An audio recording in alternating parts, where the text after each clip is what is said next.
Hello and welcome to Kerbal Space Program .23.5, and I don't know what to call this game. Screw it, I'm calling it the Empire. Welcome to my new modded career save, which has a bunch of mods that are telling me that I have to do stuff like update the interstellar tree. Okay, TAC life support settings. We will not allow respawn, and I'm going to check these rates. I'm going to change maximum time without electricity to 256.00. I'm not exactly sure what that number is, but I think that might be a better number to go with. I have no idea what max delta time is, so I think I'll leave that alone. I'm also going to select the tech tree for Interstellar, which I have to use, and I need to update, which I have to restart to actually apply. So I'll be right back, and this first episode may be a little slow because, you know, it's the early tech tree, and because, you know, for instance, I have to restart to update that thing, and, you know, I'm going to be screwing with settings a lot and trying to figure out how to set things up as well as actually play. Also, as I am trying out a new recording method, this video might not be quite up to specs. Oh yeah, and it's officially the first day of summer as far as I care because it's bloody hot outside.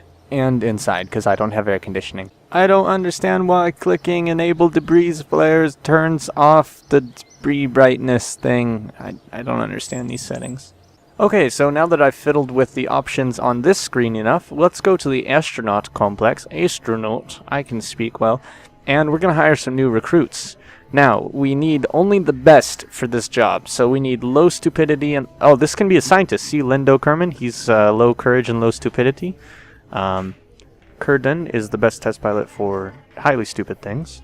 And let's see. Well, he's maxed out courage, and these other people just happen to be on the list, so we've hired everyone. No one's assigned anything, and no one's lost. Let's go back. And now, to look at the map screen. Oh yes, I forgot. There's unknown objects, and we need to track them all. Okay, and I need to click track. I forgot. Oh yes, it's this button, track object. And this will come within 450. This one will come within... Oh, that's not close at all. Then there's this one, which will go there. And this one, which will miss entirely. And this one, which will come close, but not that close. So it's all good. Alright, let's go back to Kerbin. Thank you. And stop giving me the info stuff. I'll ask for that later if I want it. There's a red dot over the KSC. That's interesting.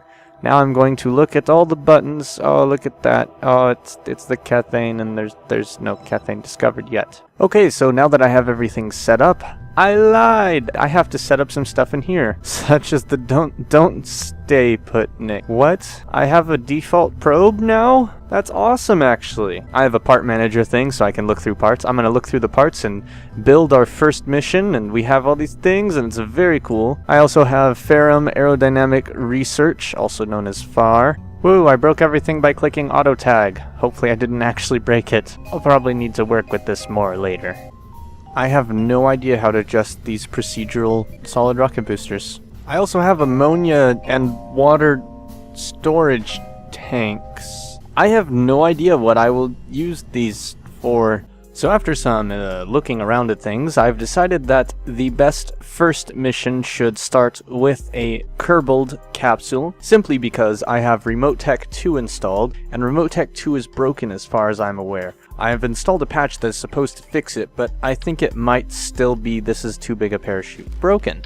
I kind of lost my train of thought now because, IRL, I was interrupted between now and the last bit of this video, which is kind of sucks. I'm gonna see about using a heat shield as a decoupler, simply because the heat shields do come with decoupling force, and there's no decouplers right now because it's the beginning parts and stuff, so I'm gonna use a heat shield as a decoupler because that is how do. Ultimately, this cannon will prove to be very dumb. Therefore, it shall be called the Very Dumb Test.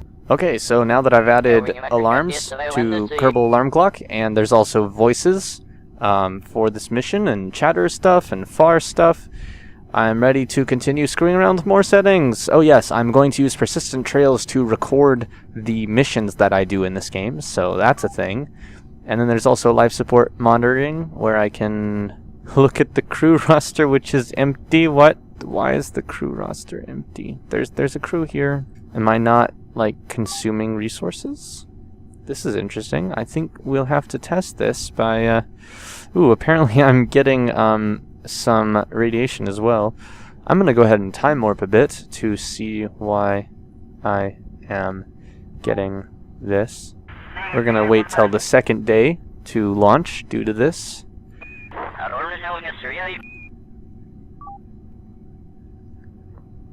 Looks like we're not using resources. Maybe it's because we haven't launched yet. That's interesting.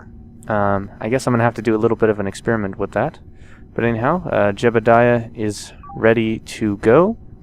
We're going to create a new track. Low precision? Medium precision?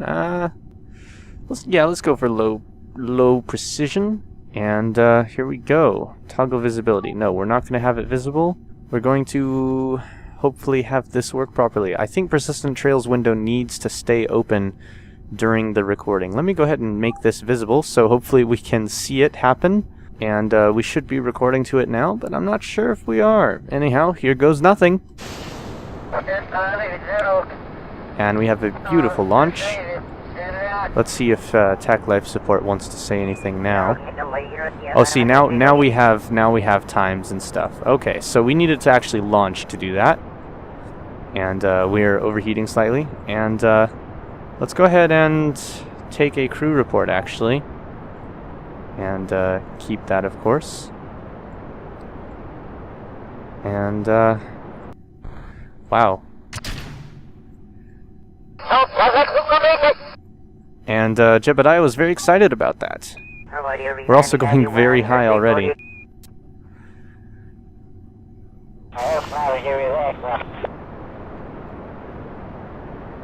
We're actually going to get quite far on this first launch, it looks like. Let's see, do we have anything that tells us our current... Darn it, there's nothing that we have to tell us our current, like where we're going and whatnot. We're obviously not going to get that far, but we're going to get a bit farther than I thought we were going to get. Quite a bit farther, in fact. Yeah, our apoapsis is already approaching the edge of space, and I'm going to see if we can just get into space, and then I'll do an EVA and a... wow, this is actually a very great first launch, turns out. Oh, yep, there's our tracking going on. Yep. So we're definitely actually doing that. That's good. I'm going to actually turn off the visibility now since I know that's working. Because we don't need to see that. Maybe I should ask if there's a way to turn it off and still get that. And then the chatter settings are actually per vessel settings. So this one's going to chat a lot and beep a lot. Because this is like the first mission and there's a lot of chattering and beeping. And other missions may not have as much. Or they may have more. There's also a button here that I don't know what it's for. I think that's Protractor? I don't know if that's Protractor mod. Do I have Protractor installed? If I do have Protractor installed, I should probably uninstall it because there's not much point for me to have it. Are we going to get into orbit? Hold on. What? We're going pretty damn fast already. And we're actually going at Mach 6.7. But it's slowing down and we're in like such thin atmosphere and stuff. Oh yeah, I forgot electricity. Electricity is actually used up. So he has a very limited supply of electricity. A lot less than he has of food, water, and oxygen. He's also very talkative, as you might have noticed. Actually, way too soon to be increasing our orbit. Okay, and at this point, let's see what our resources are at. Now, I want to try to get in orbit, but I don't want to run out of fuel and not be able to come back. I'm going to go ahead and burn this, though, because I think... Ooh, we just got a periapsis before burnout. So now at this point, I think if I hit the decoupler, that's going to decouple the heat shield as well as the rest of the ship, so we can't do that. Instead, we need to EVA. Take an EVA report from above the grasslands. And board. And hit F by accident. And EVA again. Take another crew report. And another EVA. Oh, we're above the water now, so now we should be able to board, and we just got more science. Awesome. And we're still above water. and so I'm going to wait and see if I can get one above shores, maybe. Then again, we may be coming down too fast for that. Oh, look at that. Accumulated dose. I am getting dosed with radiation. I don't remember what an SV is. It's like Silvert? I'm not sure. So I don't know how dangerous this is. I know it's a very small amount, though, and I think we're okay. Also, they haven't implemented that, so... Nope. Now? Nope. This is kind of repetitive, to say the least. I forgot that there's flags now in the flaggy things, and I need to change the flags for the next mission because we need better flags. And we're going to start entering the atmosphere again pretty soon, so I'm going to have to get back in, even if I can't get more science out of this. Okay, the Space Center is ordering Jebediah to get back in. Jebediah insists on getting one more EVA report just after atmosphere interface. Okay, Jebediah is getting back in to be safe. And Jebediah will also turn the rocket around to face retrograde, so that when we hit the air and it tries to kill us, that it hopefully doesn't kill us as much. Chances are we won't burn up from this, but then again, I've never used deadly reentry. I'm using deadly reentry. I have no idea how tolerant things are. I'm gonna click this button. Nothing happens. Never mind. Temperature is going up slowly. No, it's going down. And I'll see when it goes up in a minute. Oh, now it's going up very slowly. I wonder if I could just get out right now and... Do I want to risk Jebediah for that? No, I don't. I'm just not gonna risk it, just in case. Because that would be bad if I had to lose Jebediah due to stupidity. Okay, so now we're starting to pick up some heat. Not much heat, but this is the heat where my computer complains a lot. And this is actually... No, this is a bit higher than my computer. My computer is at, it's saying it's at around 60 C. We seem to be doing pretty well so far. I'm not seeing any overheat warnings. I'm not seeing anything, really. No re-entry effects either. Jebediah is commenting on the situation, obviously. Is that a bit of re-entry heating I'm seeing there? The engine bell looks like it's getting warm. Oh, yep, now we're getting re-entry heating. Okay. How's the capsule doing? Negative 4C. I'd say it's doing pretty well. The fuel tanks are pretty hot. The engine is, of course, the hottest. It's still getting hotter. That's okay. We don't need the engine or tanks to survive at all. In fact, they're not supposed to. We're just... we can't jettison them without jettisoning the heat shield. Oh, temperature stopped going up. Nope, it's still going up slightly. And now it's going down. So we have officially survived re-entry, because once it goes up and then down, it's not going to go back up again. And this is actually getting colder. The command pod is getting colder. Once we stop having re-entry effects, I think I can jettison the heat shield and everything. I would jettison it now, but I'm afraid that doing so at this speed could have disastrous effects. So yeah, let's just be careful about that. Okay, and it's time for jettison. Beautiful. Wow, that thing just went far away. We're slowing down a lot faster now. Let me just go ahead and put that there and... Hold on, is this... The piece of debris is stuck to the pod, actually, it looks like. Let's go ahead and set this down to 50 altitude. And we should probably go ahead and deploy that now, because there could be mountains hiding under these clouds. I also think it's F2, there we go, for some cinematics as we go through the clouds. Beautiful.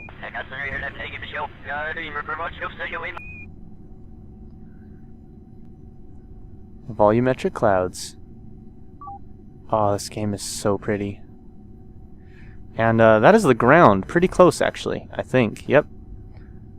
Now, we're only a little below the clouds, and here's the ground. So I'm going to go ahead and bring back up the display to see how fast we're going. Oh, we should be fine. Actually, this isn't that high up, is it? Woo! That exploded just before us. Well, I say just before us. We didn't actually explode. Can I get another crew report in here, or will that... Let's see. Crew reports. Sure. Go ahead and override it. And we'll keep it. And I'll go ahead and EVA. And actually, if I grab it... Oops, that was the wrong button.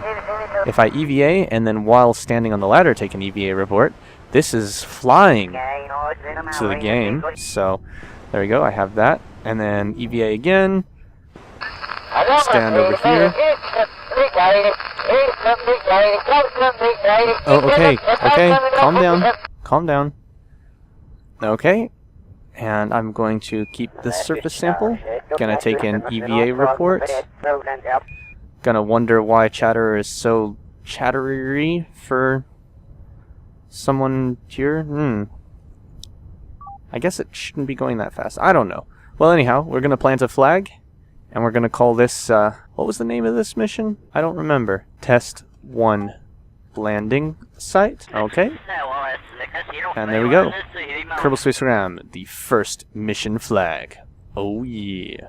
With the clouds in the background, making it look all dramatic. Oh, that is beautiful. And if I zoom out far enough, I can actually lose sight of it entirely. 20 meters. There we go, I can barely see it. Let's bump that up some more. Let's make it 100 meters. That's still very hard to see. Okay. 5,000 meters. That's pretty obvious. Very cool. Very, very cool. Until you zoom in, like, right at ground zero, and it's just, like, the biggest line ever. Oh, God, that's hideous. Good thing it's not visible. And that shall be the end of our first mission. So, the game crashed when I tried to end that flight, so luckily it looks like it saved where I was at. It's just when I tried to recover him, it crashed the game. So, let's turn off Cathane controls for a minute, and let's, well, first of all, let's actually fly him. Okay, so here we have Jebediah Kerman right where we left him, next to the landing. Let's see if so the persistent trail was lost for this mission because of that crash, because I didn't click save before recover, which I should have done anyhow, so that's... The fact that I lost the trail was not the game's fault at all, that was mine. But, really, I guess it should warn you or autosave or something, because that kind of sucks, you know? But anyhow, let's go ahead and try and recover him again, and hopefully we don't crash the game. And we got 11.4 science from the surface sample and EVA report. Going back to the tracking station, it's time to pick up the ship, and the ship has gained us a 33.1 science. So with that conclusion to the first successful mission, we go over to the research complex, and we look at basic rocketry, which will give us a heat shield decoupler? Okay, no, oh, it's for the new pod, I guess. Then we have a 2-meter decoupler. We have a rigid airship. Ooh, fancy. We have a procedural stack decoupler. That's kind of funny. A procedural liquid tank, a fuel tank, a goo containment, a stack decoupler, and a capsule shield. That's interesting. So let's go ahead and get that. And then we still have 39 science, so we can actually pick from stability, general rocketry, or survivability. I'll probably go with survivability, but not sure yet. Oh, we get some life support systems if we get this. We get the VNG parachute box. Actually, I think I'm definitely going to go with this, because this is very, very useful things, including some biplane stuff, which is interesting. And some transfer bags, which I have no idea if those will even work like they're supposed to. Of course, I also kind of want some, ooh, you get the, what's it called? You get this cockpit for a plane, and you get some plane stuff here right away. That's actually really cool. I'd like to have that stuff, but, I think I'd like to have the survivability more. I might be able to go for both of them, though. There's also the Sepratron assistants here, a bunch of them. Wow, a lot of them. Liquid fuel engine, Sepratron, and a large fuel booster. I think I will go with survivability, like I said. And before I make another decision, how much are these? 45 and 45. Yeah. Let's see, we can get a magnometer, a compact survey unit. This is, it's Cathane scanning. There's the scan map track. Scan radar altimeter sensor, rechargeable batteries, science junior, and comms. This is actually a very important thing to get soon. And then we'll also get flight control, well, you know, when we get to it, which comes with a probe-sized air envelope. That's interesting. Some, fairing base. We can get fairings. That's cool. We can get the KOS scriptable control system. Awesome. And a mech jeb and a reflectron. Oh, it's a default on antenna. Okay, cool. And some probe stuff. So yeah, we'll figure that stuff out next time. For now, goodbye. No, that's not my exit. Oh well.